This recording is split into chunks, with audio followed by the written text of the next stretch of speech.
Hello everyone, this is Dr. Priyanka Mehta. I'm an integrative gynecologist and this is another episode of education for you. We are here talking about estradiol, progesterone and testosterone. Now menopausal hormone therapy MHT or hormone therapy as it is called now HT or hormone replacement therapy. But let us first talk about what these hormones are.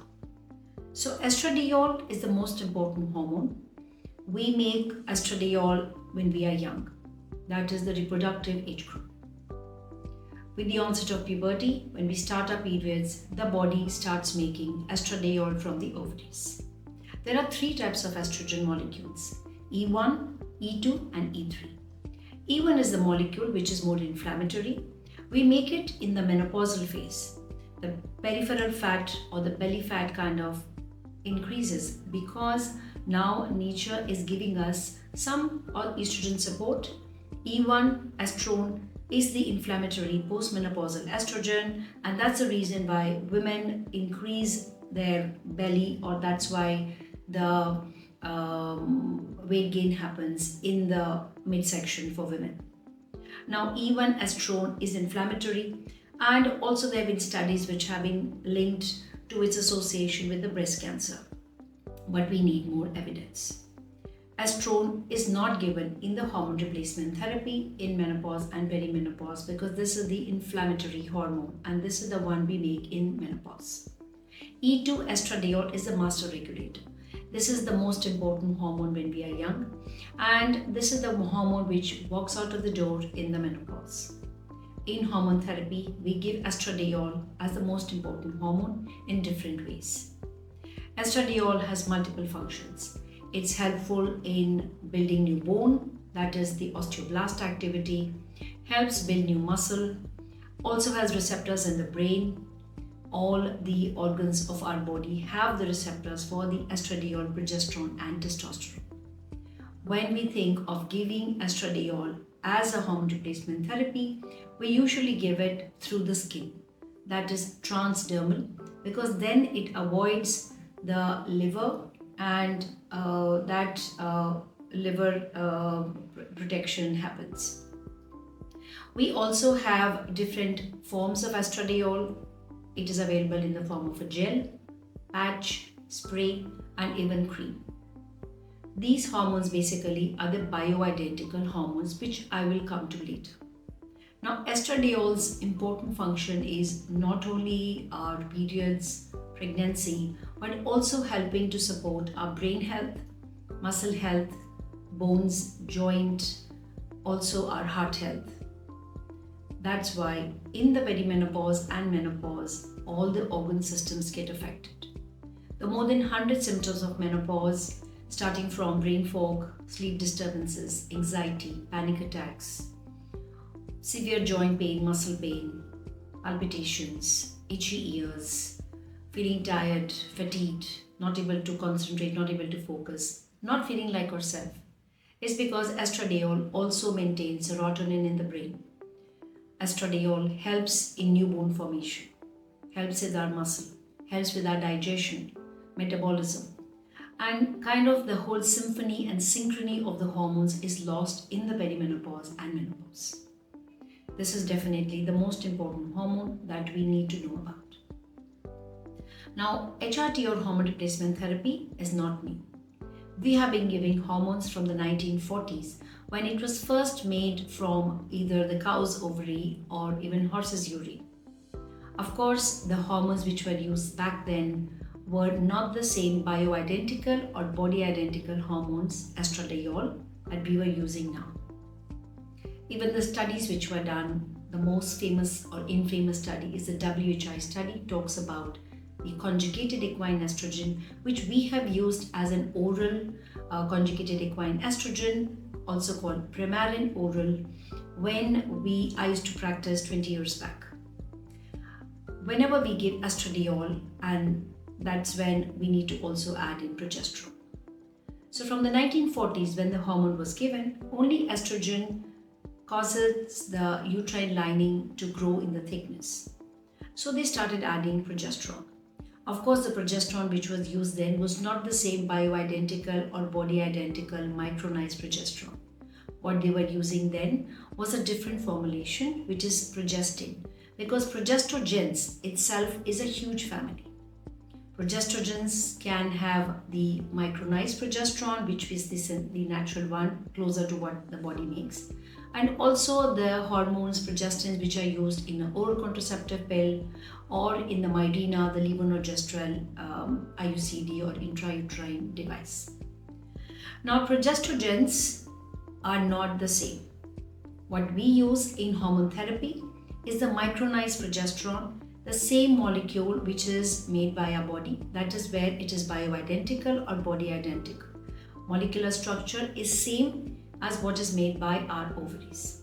Whenever we are giving an estrogen to anybody, we also want to give progesterone, because the tendency of the estrogen is to grow or proliferate, whereas progesterone helps the growth to be in a controlled manner. If you look at the endometrium, for example, just giving the estrogen or estradiol will cause the lining of the womb to get thicker, which can lead on to hyperplasia and irregular bleeding. So we always need to give progesterone for women who have a womb or a uterus, either in a cyclical way, which is from day 15 to day 25, which means 12 to 14 days in a month, or we can give it continuously like we do in women who are menopausal. Now, progesterone is also given in women who, and there are studies coming up that whenever you're giving the estrogen or estradiol, progesterone is important to balance the effect. Progesterone is also an important hormone which is missed when women have had a hysterectomy or a womb is removed. Progesterone is important for maintaining something called as the GABA, that is a relaxing or a calming hormone. So giving progesterone actually helps women with a deep sleep, calming down their anxiety, making them feel more relaxed, having less panic. And this we see in clinical practice. The route to give the progesterone in HRT or hormone therapy is either oral or vaginal. We prefer to give the oral route because that is when it kind of goes to the liver. We want that. And that is where the brain protective and the brain supporting effects happen, because now it is absorbed well. It's a big molecule, so we don't usually prefer to give progesterone as a transdermal cream or a patch. Progesterone is always best given oral. For women who are not able to tolerate progesterone, we often lower the dose. From 200, we can make it 100 milligram. We shorten the duration, give it 10 to 12 days in a month, or we can try a vaginal or a rectal route. Now we come to the third hormone in the hormone therapy, and that is testosterone. Now, testosterone, traditionally, the word itself is a misnomer. When we say testosterone, the word testes comes to our mind, and we only think of testosterone as a hormone important for men, important for maybe libido, but that's wrong. Testosterone, if you measure the total quantity, younger women have more testosterone in total because we measure in nanogram per ml or nanogram per deciliters, whereas the estradiol is measured in picograms. So the total amount of testosterone as a young woman is much more than the total amount of estradiol. This hormone sometimes is the missing piece to this whole menopausal saga. A lot of women, when they start on the third hormone, the third eye, the testosterone, feel like themselves. This is an important hormone for prevention of, again, osteoporosis, muscle loss, and we add it as a third component after we have started the estrogen and the progesterone, and women still feel that, okay, there is something missing. Of course, the Menopause Society, and I'm mentioning the North American Menopause Society, the International Menopause Society, Australia Menopause Society, British Menopause Society, because all these menopause societies and endocrine societies are working to creating more guidelines for women to get back the lost benefit of the HRT which women have not got in the last 20 years because of the WHI study. Now, all societies recommend that the use of testosterone is only for women who are saying that they have a reduced or a low libido. Libido again is complex. So hypoactive sexual arousal desire disorder. But of course, libido, as I say, is complex. So there is a lot of psychological aspect to it. But there's also a physical anatomical aspect, because once women in perimenopause and menopause lose their hormones, their entire body changes. We start getting brain fog, we start mixing up words, we forget names, forget places, we forget things that we are doing. Often women say that I went to a room and I forgot why I went there for, or I misplaced my keys, I mixed up my calendar, I forgot important dates, forget people's birthdays. Sometimes they even forget going to work on time. Brain fog, muscle fatigue and tiredness. I'm not able to get out of bed. I'm not feeling the motivation to go to the gym. I understand I need to do exercise, but I don't feel like. I don't want to meet people. I was a social person, but now something has changed. It is the lack of the hormones that produces all these symptoms. And even as medical doctors, we don't get the training. We don't get the understanding of menopause and midlife health as we are learning now in this phase of time and in this era. So looking back at the hormones, estradiol, as I told you, progesterone, testosterone. I wish there were easier names, because when I do a consultation also, women sometimes get confused. So to make it simpler, I will also show you how compounded pharmacy and regular pharmacy and bioidentical, body identical, synthetic, these are the terms which are thrown at us. So modern day hormone therapy, we are using only bioidentical or body identical hormones, which means estradiol is the same molecule that your body is making, progesterone and testosterone. Now the hormones can be made in a regular pharmacy, whereby it's a bigger pharmaceutical company. I'm not naming any names here, but a bigger pharmaceutical company is mass producing the hormones, the bioidentical or body identical hormones. Naturally, it's going to be a synthetic one, because it's not made in your kitchen. It's not grown in a farm. So it is made in a lab. It is made by a process. So these are bioidentical, body identical, but they are of course synthetic. But they are made by a bigger pharma. They will have a longer expiry, maybe 2 years or 3 years, longer shelf life. They are not custom made for you, so there's a standard dose, but it can be adjusted and adapted. Of course, in clinical practice, I do find some women are more sensitive to the so-called FDA regulated regular pharmacy products, which is, if you look here, something like an estradiol in a pump. So here, as you see, as I told you, estradiol, we only use it through the skin. So transdermal gel. We also have patches. We also have creams like this, which come in tubes. So this is, as you see, estradiol and estradiol only. And this is body identical, bioidentical, but it's made in a bigger pharmaceutical. So there's a standard packaging. It's not, your name will not be written on it. It is made by a bigger pharmaceutical. Similarly, testosterone also is available as a gel in a sachet form, but this is a male dose, and it can also be made in a compounded pharmacy. Now again with progesterone again, as I told you, this is a compounded pharmacy progesterone as a oral capsule. We also have it in a regular pharmacy. There are different brands which make micronized oral progesterone, and it is best to take this under the supervision of your doctor or gynecologist.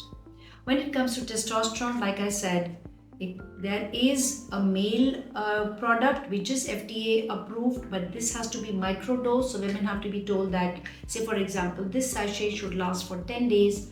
You have to take very small amounts, because if you overdose, then you can have certain irreversible changes also, like clitoromegaly or voice changes, acne, hair fall, hair growth, if you don't dose your testosterone in a proper way. But testosterone can also be made in a compounding pharmacy, which is kind of like, this is something which I'm using, and this is going to have my name on it, a dose which can start from 0.5 up to 10 milligram in 1 ml. So the important thing is getting the consultation, getting to understand what HRT or hormone therapy is all about. Estradiol through the skin as a patch or a gel or a spray or a cream. Progesterone oral micronized capsule to be taken at night preferably. Testosterone as a gel or a cream to be dosed specifically for what women need. It's also important to understand that these three hormones are the same bio-body identical that our body makes. We are not trying to give you something which is unnatural, which is made in some other animal, or it is not the same structure that your body is making. Oral contraceptive pills or the contraceptive Mirena, in fact, is a synthetic progesterone, is a different molecule. So the oral contraceptive pill, which has its own benefits, we have used it for multiple reasons. A lot of women benefit from it. There is no harm in using an oral contraceptive pill or a birth control pill or something which has ethinyl estradiol and a different kind of progesterone. Could be drospirenone, could be cyproterone, could be norgestim, levonorgestrel. So these are the different molecules which are useful for contraception also, at the same time can be a part of the hormone therapy. But again, the consultation and discussion with what you are using and what is best for you at every age is important. So leaving you here with this knowledge of estradiol, the important master regulator, progesterone, which needs to be given whenever you're giving the estrogen in women with a womb at least, and testosterone, which is a human hormone which is being considered now. We are still waiting, more studies are underway, but for loss of libido, we do add the testosterone as a gel as a cream. Leaving you here with these thoughts and looking forward to talking more about not just hormones but also what else we can do in the perimenopause and menopause, and also about aging well, longevity in the true sense. Thank you, take care. Do like, do share, do comment, do let us know if there's anything else in the comments, topics that you would like to discuss, and we will be happy to bring it to you. Thank you and take care.